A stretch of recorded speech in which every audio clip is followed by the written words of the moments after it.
estudo de impacto ambiental pode ser duas coisas muito diferentes. Pode ser um instrumento estratégico, uma ferramenta de decisão que ajuda o promotor a perceber o território onde se vai instalar, a antecipar riscos, a desenhar o projeto de forma mais inteligente e a chegar ao licenciamento com argumentos sólidos. Ou pode ser um documento de conformidade, um capítulo comprido para que o processo avance, sem que ninguém o leia em profundidade, até alguém fazer uma pergunta difícil. Os dois documentos custam praticamente o mesmo a produzir, mas têm valores muito diferentes para quem desenvolve, financia ou licencia o projeto. Bem-vindos ao Radar do Capital Natural, eu sou a Silvia Mesquita e hoje quero explicar o que distingue um do outro e o que 5 características concretas de um EIA robusto trazem, em termos de valor, a quem o encomenda. Uma parte relevante do meu trabalho nos últimos anos tem sido a execução e também a revisão sénior de estudos ambientais. Estudos de impacto ambiental, relatórios de monitorização, avaliações de due diligence, para clientes que querem uma opinião independente antes de submeter um processo ou antes de tomar uma decisão de financiamento.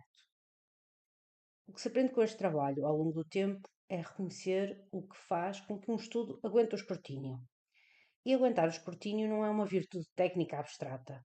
É o que permite ao projeto avançar sem paragens, ao financiador autorizar desembolsos sem as condicionantes adicionais e à autoridade competente decidir sem pedidos sucessivos de esclarecimento. Cada um destes momentos vale tempo e dinheiro. A boa notícia é que a diferença entre um EIA que aguenta esse escrutínio e um que não aguenta é hoje muito identificável. Há um conjunto de características que se podem verificar antes mesmo do estudo ser submetido. E há um conjunto de perguntas que o leitor minimamente atento pode fazer em poucos minutos para perceber em que campo está o documento. Estas características e estas perguntas são o que quero partilhar a seguir, porque, uma vez conhecidas, ficam disponíveis tanto para quem encomenda o EIA como para quem o avalia, e mudam o que se pede e o que se entrega. Um EIA robusto tem 5 características que o distinguem de um documento de conformidade, e cada uma destas características corresponde a uma decisão de valor. Primeiro, uma linha base ou caracterização da situação de referência adequada ao projeto. Não é uma lista de espécies de base de dados nacionais, é uma caracterização do território baseada em prospecção de campo recente, feita em épocas certas e com metodologias documentadas e replicáveis. A situação de referência tem que ser suficientemente detalhada para que se consiga, daqui a 5 anos, verificar se houve uma mudança. O valor desta característica é que cria evidência que serve durante toda a vida do projeto, para a monitorização, para a gestão adaptativa, para responder a perguntas de financiadores e de reguladores ao longo do tempo. Uma situação de referência sólida é o ativo de longa duração. O segundo ponto é a análise de alternativas genuínas.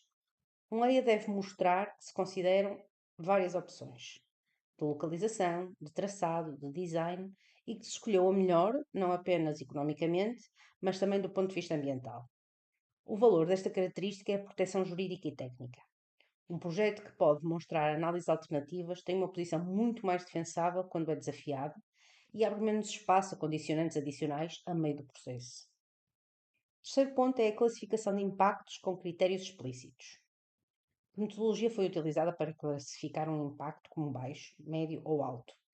Que variáveis foram consideradas? A magnitude, a extensão, a duração, a reversibilidade e a sensibilidade do receptor. Os critérios têm que estar descritos e aplicados de forma consistente ao longo do estudo.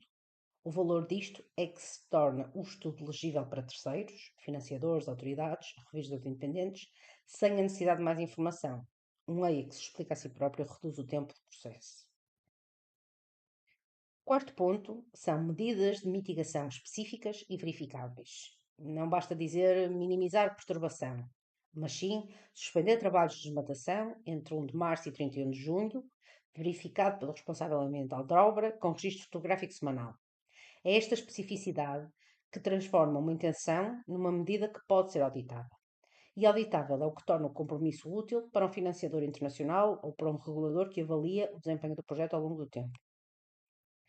Quinto e último ponto é um plano de monitorização com indicadores responsáveis e critérios de sucesso.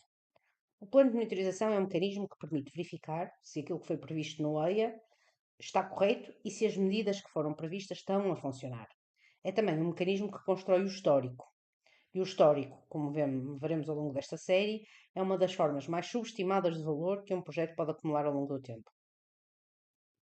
São 5 características, 5 decisões que separam um estudo que protege o investimento do que apenas o documenta.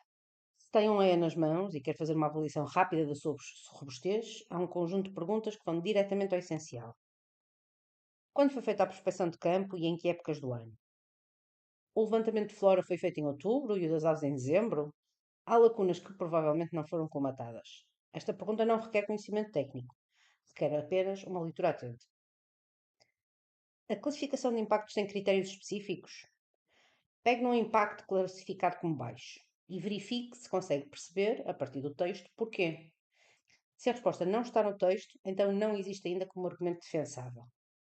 Pois a outra pergunta é: as medidas de mitigação têm calendário, responsável e indicador de verificação? Uma medida sem estas 3 componentes é apenas uma intenção. Com estas 3 componentes, é um compromisso operacional. A última pergunta é: o plano de monitorização define o que se vai medir? Quando, como e com que critério de sucesso? Se apenas diz de forma genérica monitorização anual da avifauna, sem mais detalhe, é o início do plano, não é um plano completo. Estas perguntas são úteis em 3 contextos diferentes. Para quem encomenda o estudo, pois permitem pedir o que falta antes de submeter o estudo, para quem o avalia tecnicamente, pois dão estrutura à revisão, e para quem o lê do lado do financiamento ou da decisão pública, pois permitem distinguir rapidamente o que tem substância do que apenas tem forma. Um estudo de impacto ambiental robusto não custa mais do que um EIA superficial. Exige mais rigor metodológico e mais tempo de campo, mas o retorno é a capacidade de responder a perguntas difíceis com a informação que existe, em vez de ter de produzir mais estudos a meio do processo. Para quem desenvolve, isto é tempo ganho. Para quem financia, é risco reduzido. E para quem licencia, é a decisão mais sólida. O documento serve 3 funções, quando é construído como instrumento e não apenas como peça processual.